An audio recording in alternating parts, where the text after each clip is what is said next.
मित्रों के सामने उपस्थित हूँ एक नया टॉपिक लेके। और आप सभी का कौन सा YouTube क्लासेस में स्वागत करता हूँ, अभिनंदन करता हूँ कि आप सभी हमारे साथ जुड़े हुए हैं। और हाँ मित्रों, चैनल को लाइक, शेयर और सब्सक्राइब करना बिल्कुल ना भूलें, ताकि हमारे आने वाले नए हर एक वीडियो का नोटिफिकेशन आपको प्राप्त हो। ओके, जो भी यहाँ पे आपको अध्ययन सामग्री कराई जा रही है वो एकदम पूर्णतः 100% सही है ना।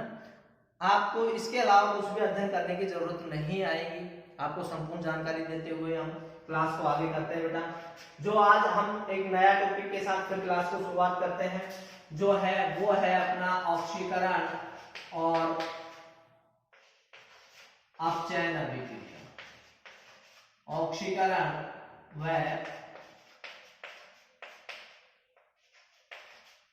अपचयन अभिक्रिया।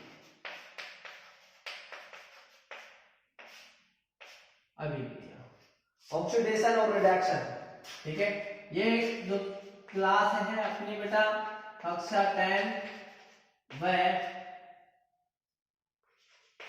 8 के लिए, दोनों के लिए ही महत्वपूर्ण क्लास है। ओके, तो सभी बच्चे हमसे जुड़ जाएं और देखें।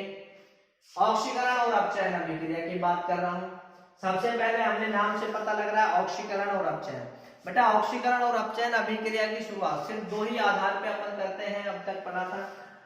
ऑक्सीजन लेना देना, हाइड्रोजन लेना देना। लेकिन अब की बार कुछ नया लेके आए हैं यहाँ पे। ऑक्सीकरण और अपचयन जो अभिक्रियाएं हैं वो कुछ इस प्रकार से विभाजित कर दी गई है। किस किस आधार पे? ऑक्सीकरण और अपचयन अभिक्रिया को निम्न भागों में है जो बांटा गया है। कौन कौन से अभिक्रियाएं हैं? सबसे पहले मैं आपको एक बार बता देता हूं। अपन पढ़ते हैं ऑक्सीजन के आधार पर। ऑक्सीजन आधार पर, ओके। देन पढ़ते हैं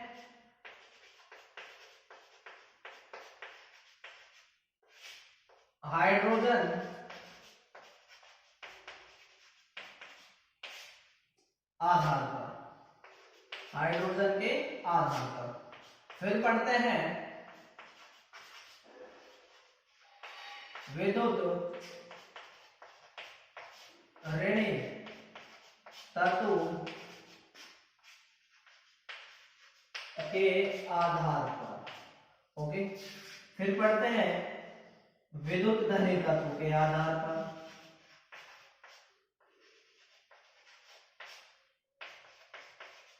तत्व के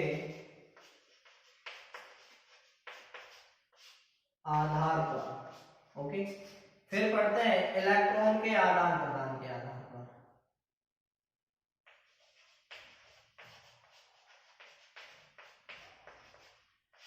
इलेक्ट्रॉन के आदान प्रदान के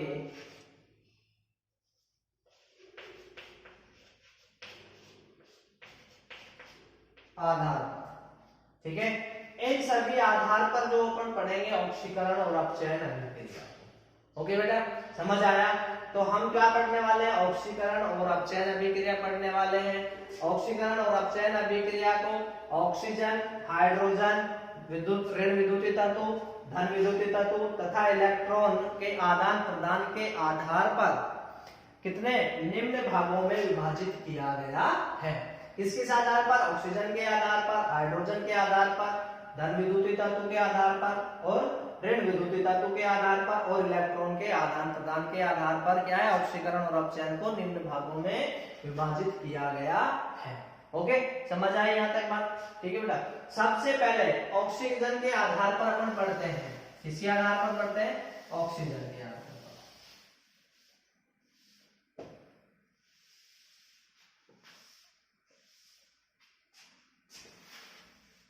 ऑक्सीजन के आधार पर ऑक्सीकरण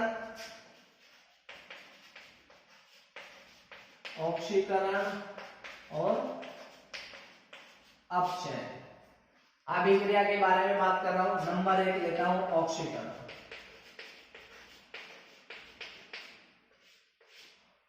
ऑक्सीकरण वह अभिक्रिया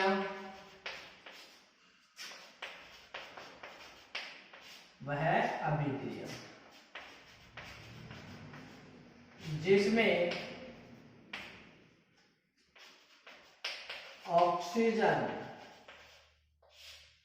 ऑक्सीजन का संयोग होता है उसे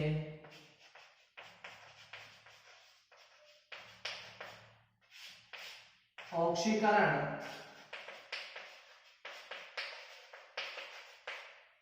अभिक्रिया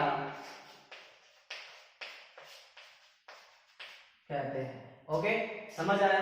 यानी कि जिसमें ऑक्सीजन का क्या हो, संयोग हो, यानी कि ऑक्सीजन क्या है, जुड़े, वो क्या कहलाएगी, ऑक्सीकरण अभिक्रिया। एग्जांपल लेता हूं, ZnO, Zn प्लस O2, ठीक है, Zn प्लस O2, ये जिंक जो है इस ऑक्सीजन के साथ में क्या है, जुड़ जाती है और जुड़ के एक नया बनाती है, वो है ZnO। ये है जिंक ऑक्साइड। क्या बनाया इसने, जिंक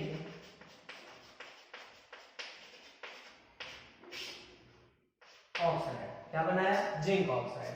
ऐसे देन कैल्शियम प्लस में O2, फिर ये जुड़ता है और जुड़ के बनाता है क्या, CO2, कार्बन डाइऑक्साइड।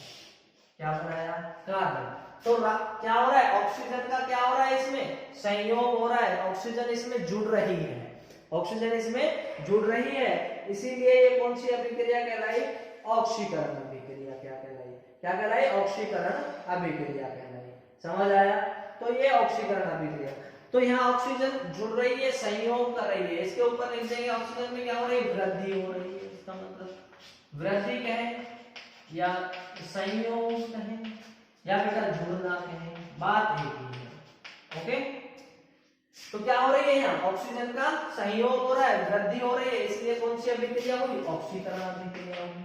और भी एग्जांपल काफी ले सकते हो इसके लिए बेटा, है ना, और भी बहुत सारे हैं, कॉपर ऑक्साइड है, कैल्शियम ऑक्साइड है, बहुत सारे ऑक्सीजन के इसके ऑक्साइड लो लिख देते हैं। Cu प्लस में O2 मिला, बना क्या, CuO, कॉपर ऑक्साइड। क्या बना, कॉपर ऑक्साइड। तो यहाँ ऑक्सीजन में O2 में क्या हुई, O2 में वृद्धि, O2 में क्या हुई, वृद्धि। यहाँ भी क्या हुई, O2 में वृद्धि। ओके, O2 में वृद्धि, इसलिए कौन सी है, संयोजन अभिक्रिया हुई। ओके, समझ आया यहाँ तक? देन अपन लेते हैं उसके बाद में, जल्दी नोट कीजिए बेटा 1 मिनट में। फिर लिखिए अपचयन अभिक्रिया। क्या लिखेंगे, अपचयन अभिक्रिया। अपचयन अभिक्रिया, अपचयन अभिक्रिया में लिखिए ऑक्सीजन की क्या हो जाएगी, कमी, ऑक्सीजन की क्या हो जाए, कमी। ठीक है, हाँ लिख लीजिए फटाफट।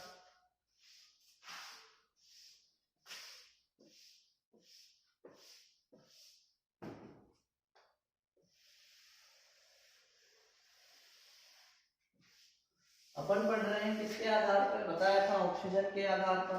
अब अपचयन पढ़ते हैं।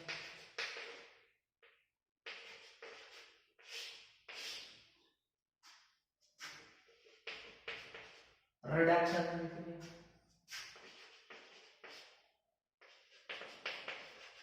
अभिक्रिया, वह अभिक्रिया जिसमें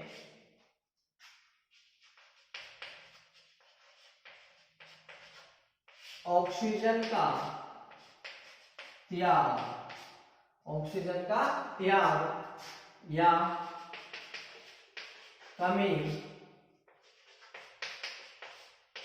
होती है, उसे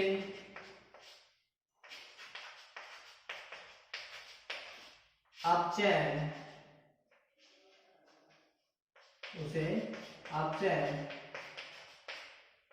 अभिक्रिया अध्ययन अभिक्रिया कहते हैं। समझ आया?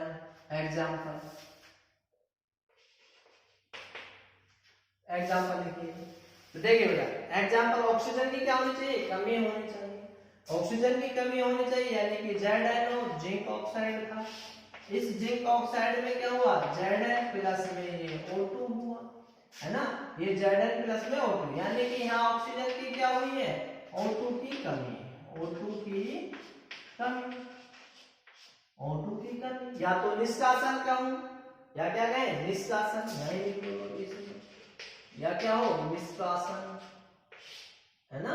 निष्कासन है, निष्कासन हो, कमी हो, जो भी, ये क्या हुआ? कमी हुई है, इसलिए क्या हुई? अपचयन अभिक्रिया हुई। ठीक है ना? तो इस तरह से KClO3 में भी देख सकते हो, MgO मैग्नीशियम ऑक्साइड में भी देखिए, और भी बहुत सारे एग्जांपल्स बहुत है बेटा। KClO3 था, KClO3 में से यहाँ से टूटा तो टू तो KCl बन गया, प्लस में क्या बन गई? O2 बन गई। क्या बन गई? O2 बन गई। ओके, तो इस तरह से KClO3। ओके, तो यहाँ पे क्या हुई? O2 की कमी, O2 की क्या हुई? कमी। ठीक है, ऐसे ही अपन ले और एग्जांपल ले लीजिए इसका, मैग्नीशियम ऑक्साइड। मैग्नीशियम ऑक्साइड में क्या हुआ? Mg प्लस में O2, Mg प्लस में O2 हुआ। तो यहाँ पे क्या हुआ? ऑक्सीजन की इसमें क्या हुई है? कमी हुई है, O2 की कमी हुई है। O2 की कमी, तो ये क्या कहलाई? अपचयन अभिक्रिया कहलाई। क्या कहलाई?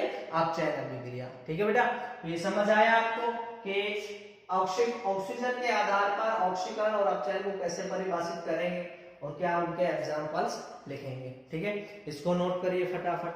देन लिखेंगे हाइड्रोजन के आधार पर, इसके बाद में लिखेंगे हाइड्रोजन के आधार पर ऑक्सीकरण व अपचयन अभिक्रिया। इसके आधार पर लिखेंगे हाइड्रोजन के आधार पर ऑक्सीकरण व अपचयन अभिक्रिया।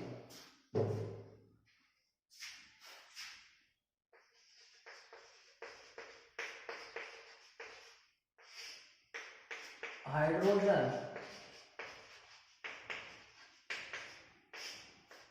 आधार पर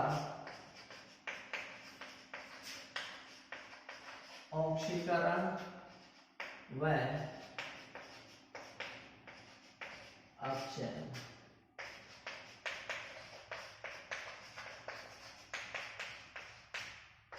अभिक्रिया। ठीक है, ऑक्सीजन सबसे पहले लिखेंगे ऑक्सीकरण, ठीक है, ऑक्सीकरण। देखिए इसको समझें तो सीधी सी बात है, ऑक्सीकरण और अपचयन। अपन बात करें ऑक्सीकरण जो अभिक्रिया है वह अभिक्रिया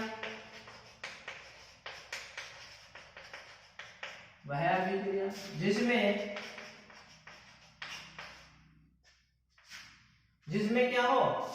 हाइड्रोजन का निष्कासन हो, जिसमें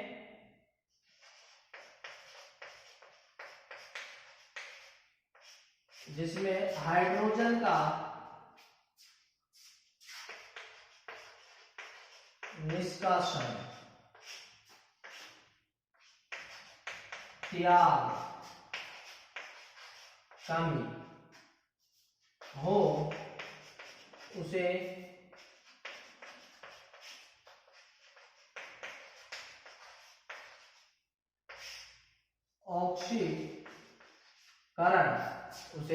ऑक्सीकरण अभिक्रिया कहते हैं। यानी कि क्या होनी चाहिए? हाइड्रोजन की कमी होनी चाहिए, तो वो अभिक्रिया कौन सी कहलाएगी? ऑक्सीकरण अभिक्रिया कहलाएगी। ठीक है, इसके लिए हाइड्रोजन सल्फाइड को ऑक्सीजन के साथ अभिक्रिया करवा दें। एग्जांपल H2S प्लस में O2 की क्रिया करवाई, है ना? तो यहाँ पे देखिए ये हाइड्रोजन है जो सल्फर के से क्या हो जाएगा? अलग हो जाता है और क्या बना लेता है? H2O। ये तो H2O बनाया, इधर सल्फर है जो क्या हो जाएगा? अलग हो जाता है। तो यहाँ पे क्या है? सल्फर अपना अलग हो जाएगा और ये H2O, एक बना लेता है, यानी कि ऑक्सीकृत हो जाता है। ठीक है, तो यहाँ हाइड्रोजन की क्या हुई है, कमी हुई है, हाइड्रोजन की कमी, H2 की कमी हुई है, H2 की क्या हुई बेटा, कमी। समझ आया? तो जहां हाइड्रोजन की क्या हुई है, कमी हुई है, यहाँ हाइड्रोजन गैस जो है सल्फर से क्या हुई, ऑक्सीकृत हो जाती है। ठीक है, हाइड्रोजन की कमी हुई। ऐसे ही अपन ले सोडियम हाइड्रोक्साइड, सोडियम हाइड्रोक्साइड में अपन ले तो ऐसा ही होता है, हाइड्राइड में, सोडियम हाइड्राइड में ले लीजिए। नेक्स्ट एग्जांपल लिखिए, NaH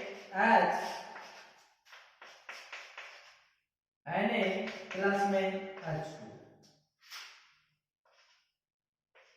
ठीक है, ये यहाँ क्या हुई है, हाइड्रोजन की कमी हुई है, यानी कि इस हाइड्रोजन सोडियम से क्या हो गया, ऑक्सीकृत हो गया है। तो कौन सी अभिक्रिया कहलाई, ऑक्सीकरण अभिक्रिया कहलाई। कौन सी कहलाई, ऑक्सीकरण अभिक्रिया। इसको नोट करिए बेटा। देन लिखिए अपचयन अभिक्रिया। कौन सी अभिक्रिया लिखेंगे, अपचयन अभिक्रिया। हेडिंग डालें अपचयन अभिक्रिया। अपचयन अभिक्रिया में क्या होगा, हाइड्रोजन की वृद्धि होगी, हाइड्रोजन की क्या होगी, वृद्धि होगी। यहाँ हाइड्रोजन की क्या हुई है, कमी हुई है, तो अपचयन कहलाई है ना। तो लिखेंगे अपचयन अभिक्रिया।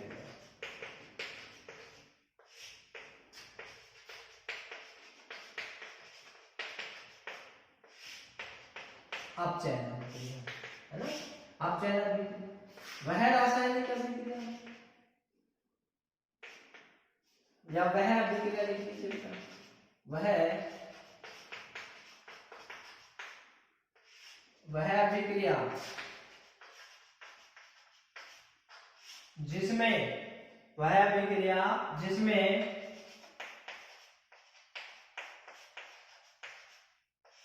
हाइड्रोजन का संयोग या वृद्धि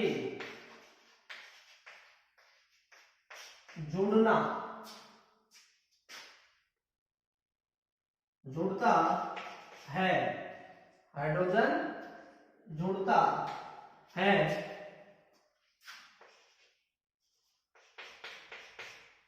तो उसे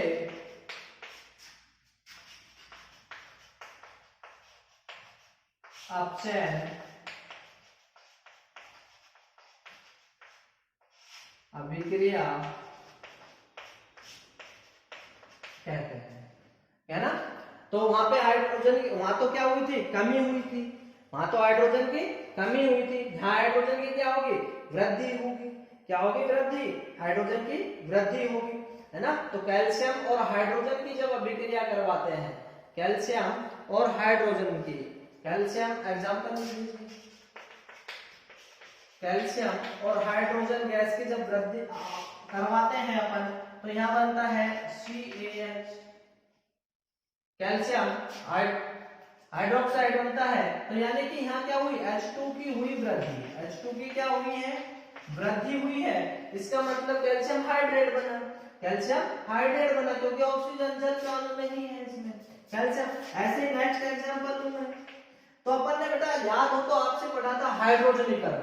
जब हमने संयोजन अभिक्रिया पढ़ी थी तो उसमें हमने आपको पढ़ाया था हाइड्रोजनीकरण, हाइड्रोजन एथीन का हाइड्रोजनीकरण। क्या पढ़ाया था, एथीन का हाइड्रोजनीकरण।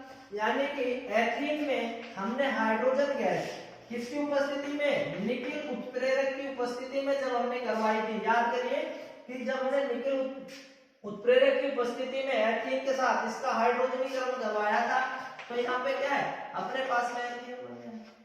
तो इस तरह से हमने देखा, ठीक है, ये एथीन का हाइड्रोजनीकरण। यहाँ पे भी क्या हुआ, हाइड्रोजन की वृद्धि, ये हाइड्रोजन इसके साथ जुड़ा और CH3 बना, ठीक है। इस तरह से हाइड्रोजन की क्या हुई है, इसमें वृद्धि हुई है। H2 में क्या हुई, वृद्धि हुई, H2 में भी वृद्धि हुई, तो ये क्या हुई, अपचयन अभिक्रिया हुई। यहाँ कैल्शियम हाइड्रेट बना, तो यहाँ भी H2 में हाइड्रोजन में क्या हुई है, वृद्धि हुई है, ठीक है ना। तो अपन ने आज तक क्या पढ़ लिया है, हाइड्रोजन के आधार पर ऑक्सीकरण व अपचयन अभिक्रिया, ठीक है। तो आज तक इतना ही, नेक्स्ट पढ़ेंगे अगली क्लास में बेटा।